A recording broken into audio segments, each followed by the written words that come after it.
everyone, I am Jagriti. Welcome to my YouTube channel English Learning by JN. काफ़ी time से मैं videos नहीं बना पा रही थी क्योंकि बहुत बड़ा कुछ आने वाला है, तो अभी आपके लिए सरप्राइज है। मैं आपको नेक्स्ट टाइम बताऊंगी वो चीज़ क्या आने वाली है, थोड़ा सा आपको वेट करना पड़ेगा। सो आज का जो हमारा टॉपिक है दैट इज वोकैबुलरी। अब मैं एक सीरीज भी बनाऊंगी वोकैबुलरी पे, काफ़ी मैं आपको वर्ड सिखाऊंगी। देखो, अब मैं अगर आपको हर एक वर्ड का मतलब बताऊं तो आप बहुत कैसे रिमेम्बर कर पाओगे। अगर मैं बोलूं कि इसका मतलब ये है, इसका मतलब ये है, सब कितने वर्ड्स याद कर लोगे?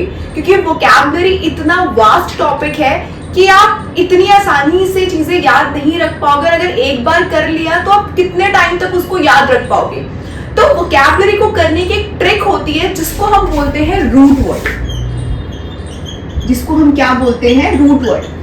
आपको जो याद रखने हैं वो सिर्फ रूट वर्ड याद रखने हैं, और जहां जहां ये रूट वर्ड आएंगे तो आपको बहुत इजीली उस वर्ड का मीनिंग पता चल जाएगा कि उस वर्ड का मीनिंग क्या हो सकता है। तो याद सिर्फ रूट वर्ड रखना है आपको, उससे आपके बहुत सारे वर्ड जो है वो बहुत इजीली क्या है आपके बन जाएंगे।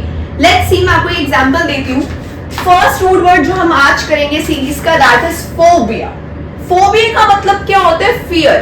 फोबिया का मतलब क्या होता है? फियर। अब अगर किसी भी वर्ड में आपको फोबिया दिख जाए, दैट मीन्स उस वर्ड का जो मतलब होगा वो डर के आसपास ही रिलाई करेगा। ये जो कंपटीशन स्टूडेंट्स जो होते हैं आपके, मतलब जो कंपटीशन एग्जाम की तैयारी कर रहे हैं, उनके लिए ये ट्रिक बहुत अच्छी है। उनको वोकैबुलरी में हर एक वर्ड को याद रखने की जरूरत नहीं है। अगर उनको रूट वर्ड याद है तो उसको लेके कोई भी वर्ड आ जाए आपके एग्जामिनेशन के अंदर, आप बहुत इजीली एलिमिनेशन मेथड यूज करके आइडेंटिफाई कर सकते हैं उस वर्ड का मीनिंग क्या होगा। इवन जो आपको ओलंपियाड्स के पेपर होते हैं या फिर आपके स्कूल में भी अनसिन पैसेज आपके आते हैं, उसमें भी आपकी वोकैबुलरी आती है। तो वोकैबुलरी इतना वास्ट टॉपिक है और इससे अच्छी ट्रिक ट्रस्ट मी कोई और आपकी हो ही नहीं सकती। अब ध्यान से देखना, फोबिया का मतलब होता है फियर। फियर का मतलब क्या है? डर, कि हमें किसी चीज का क्या है? डर। अब जहां जहां जिस वर्ड पे भी फोबिया आएगा तो उस वर्ड का मतलब क्या होगा? डर। मतलब वो जो वर्ड होगा वो आपका किससे रिलाई करेगा? डर से। जैसे see first word, let's see, pyrophobia. Pyrophobia, pyro का मतलब होता है फायर। आप किसी भी वर्ड में अगर पायरो भी आ जाए तो पायरो का मतलब क्या होता है? फायर। और फोबिया का मतलब हमें पता है डर। तो ऐसा पर्सन जिसको किसका डर है? फायर का, आग का डर है। तो जिस पर्सन को आग का डर होता है उसको हम क्या बोलते हैं? Pyrophobia. That is fire phobia, मतलब फायर फियर, आग का क्या है? डर है। Next word is मिसोफोबिया।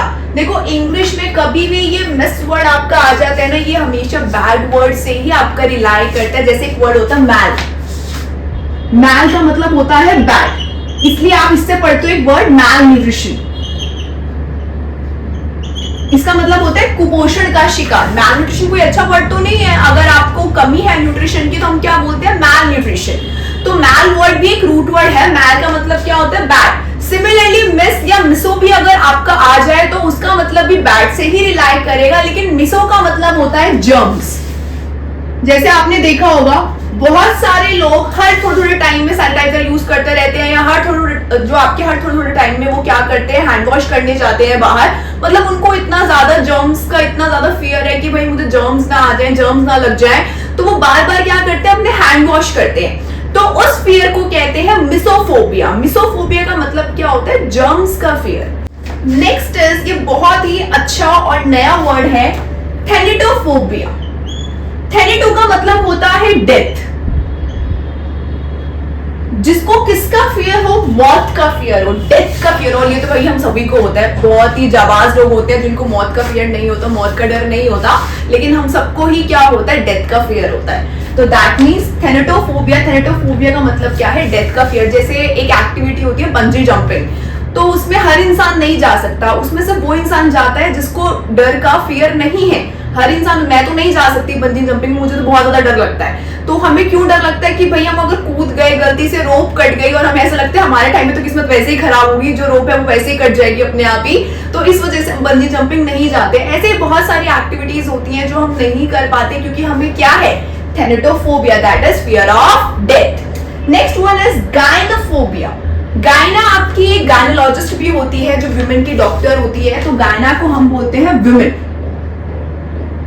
तो किसका डर हो गया? बेसिकली फीमेल फेयर, मैंने ये अपने क्लास में पढ़ाया था। फीमेल फेयर अपने जो CUET वाले स्टूडेंट्स थे मेरे, उनको कंपटीशन के लिए मैंने पढ़ाया था। तो उनकी वो कैब आती है, तो मैंने उनको ये कराया था। काफी खुश हुए थे जितनी भी लड़कियां थी, कहते हाँ मैम फीमेल फेयर होना चाहिए सबको। तो गायनोफोबिया मतलब जिनको किससे डर लगता है, फीमेल से डर लगता है, तो उनको हम क्या कहते हैं, gynophobia. And the last one is hydrophobia. Hydro तो आप सभी को पता होगा, हाइड्रो इलेक्ट्रिसिटी आपकी होती है, मतलब पानी से चलने वाली बिजली। तो हाइड्रो जो होता है उसका मतलब क्या है, वाटर। तो जिसको पानी का डर होता है उसको हम क्या कहते हैं, hydrophobia. That is water phobia, जिसको क्या है, पानी का डर है। सिमिलरली आपका क्लॉस्ट्रोफोबिया होता है। बहुत सारे फोबियाज होते हैं। 5 मैंने आपको आज कराए हैं। आपका घर में 5 वर्ड्स का होमवर्क है। ऐसे ही आप देखना, आपको याद सिर्फ क्या रखना पड़ा, फोबिया। फोबिया से ही ऑटोमेटिकली आपके 5 वर्ड अपने आप ही बन गए। आपको ये सब याद करने की भी जरूरत नहीं है अगर आपको फोबिया जो है वो याद है। 5 वर्ड्स मैंने आपको आज कराए हैं। 5 वर्ड्स आप अपने घर में इसी रूट वर्ड से निकालेंगे कि और कौन कौन से आपके फोबिया हो सकते हैं। अब मैं आपको एक छोटी सी स्टोरी बताती हूँ हाइड्रोफोबिया की। एक ना मतलब मैं 6th या 7th क्लास में थी, तो उस टाइम पे हमारा स्कूल एक मतलब जगह लेके गया था, एडवेंचर प्लेस लेके गया था, जस्ट एंड चिल। तो वहां पे ना एक राइड थी जिसका नाम था रोमियो जूलियट। सबसे बड़ी राइड थी वहां पे। तो मेरे में इतनी चुल, मैं क्या थी, मैं गई और ना 7th फ्लोर होते, 7th फ्लोर तक मुझे चढ़ना पड़ा और फिर वहां से आपकी राइड होती है, स्लाइड करते हो। तो मैं पहली बार जब गई और मैंने स्लाइड किया ना, तो मैं पानी के अंदर नहीं गई, मैं स्लाइड पे जाके नीचे रुक गई, मैं पानी के अंदर नहीं जा पाई। और मुझे बड़ी चुल किया, पानी में तो मैं गई नहीं, तो फिर इतनी ऊंची स्लाइड लेने का मेरा क्या फायदा हुआ। मैं फिर से दोबारा गई, फिर से 7th फ्लोर चढ़ी और मैं फिर से उस स्लाइड पे गई और अब की बार मैं पानी में गई और पानी में जाने के बाद मैं पानी से ऊपर ही नहीं आ पा रही थी। मतलब 1 2 4 सेकंड तक ऐसा हुआ कि मैं हाथ मारती रही, लेकिन मैं पानी से ऊपर नहीं आ पाई। तो जो वहां लोग थे उन्होंने मुझे पानी से निकाला। तो उस टाइम और आज का दिन है, मुझे तो सबसे ज्यादा क्या है, हाइड्रोफोबिया है। मुझे पानी से क्या है, बहुत ज्यादा डर है। अब कुछ फोबियाज ऐसे होते हैं जो आपके स्टार्टिंग से नहीं होते हैं, आपके आगे जाके डेवलप होते हैं। जरूरी नहीं है ये सारे जो फोबिया है आपको स्टार्टिंग से है। कभी कभी आपके साथ कोई इंसिडेंट होता है, उसके बाद आपको ये फोबिया क्या है, डेवलप हो जाते हैं। तो अगर आपको मेरी वीडियो अच्छी लगी है तो आप मेरे चैनल को सब्सक्राइब कर सकते हैं। बाकी मैं कोशिश करूंगी कि वोकैब की मैं आपकी पूरी सीरीज बनाऊं, जिससे आप एक एक रूट वर्ड से कम 10 20 20 रूट वर्ड्स क्या है बहुत इजीली याद कर लें।